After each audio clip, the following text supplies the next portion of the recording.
नमस्कार. आपल्या सगळ्यांचे महाराष्ट्र सोशल न्यूज चॅनलमध्ये हार्दिक स्वागत. चला वळूया तर एका नवीन बातमीकडे. आजची बातमी. धुळे शहरातील देवपूर येथील राधाकृष्ण लॉजवर पोलिसांनी धाड टाकून काही तरुणींना ताब्यात घेतले. स्थानिक नगरसेवक ललित माळी यांच्या तक्रारीनंतर ही कारवाई करण्यात आली. ताब्यात घेतलेले सर्वजण 20 वर्षांवरील असल्याचे पोलिसांनी सांगितले असून त्यांच्या पालकांना बोलावून समज देत सोडण्यात येणार असल्याची माहिती देण्यात आली. दरम्यान परिसरातील संशयास्पद लॉजिंग व्यवसायावर नियमित कारवाई करण्याची मागणी नागरिकांनी केली आहे.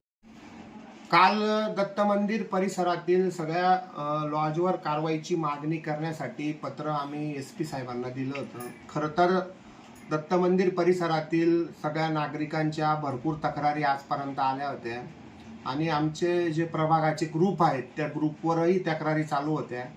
संबंधित बातमी शहराचे आमदार धर्मयोद्धा अनुपभाई अग्रवाल तसेच भारतीय जनता पार्टीचे जिल्हाध्यक्ष गजेंद्र शेठ आंबळकर यांच्या निदर्शनास आणल्यानंतर त्यांनी सांगितले की आपण रीतसर पोलिसांकडे तक्रार करावी, म्हणून मी देवपूर पोलीस स्टेशनचे PI व SP साहेबांना पत्र लिहून तक्रार दाखल केली आणि आपलं समाजाचं आरोग्य तसंच परिसरातील सुरक्षितता आणि हा जो काही विद्यार्थ्यांचं जे भविष्य आहे यासाठी नागरिकांनी, पोलीस प्रशासनाने आणि लोकप्रतिनिधींनी एकत्र येऊन आपण याकडे लक्ष दिलं पाहिजे.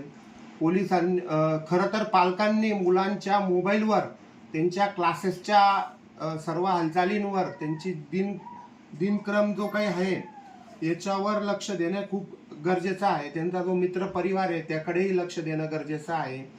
असले जे प्रकार घडत आहेत सकाळी 6 वाजेपासून या लॉजवर मुलांना मुलींना याप्रमाणे जर कधी असे 1000 रुपये तास ने 1500 रुपये तास प्रमाणे जात असतील तर आपला हा समाज कोणत्या दिशेला चालला आहे हे देणं हे खूप गरजेचं झालेलं आहे. आज त्या पत्रावर कारवाई केली पोलिसांचं मी आज अभिनंदन करतो की त्यांनी लगेच त्या पत्राची दखल घेऊन इथल्या काही लॉजेसवर आज त्यांनी रेड केलेली आहे. त्या ठिकाणी बऱ्यापैकी त्यांना कपल सापडलेले आहे. सकाळी 9 वाजेपासून ही कारवाई सुरू झालेली आहे. 40-45 लोकांना त्यांनी पकडलेलं आहे. 18 वर्षाच्या वरील तरुणांना आणि तरुणींना ते समज देऊन त्या ठिकाणी सोडण्याचं काम करत आहे आणि 18 वर्षाच्या आतील असतील तर ते कारवाई करतील. त्याची पूर्ण माहिती मला काही अजून मिळालेली नाही आहे, पण याकडे पालकांनी खरंच लक्ष देणं गरजेचं आहे आणि आपल्या पाल्याकडे त्याच्या सर्व हालचालींकडे जागरूकपणे आपण लक्ष द्या.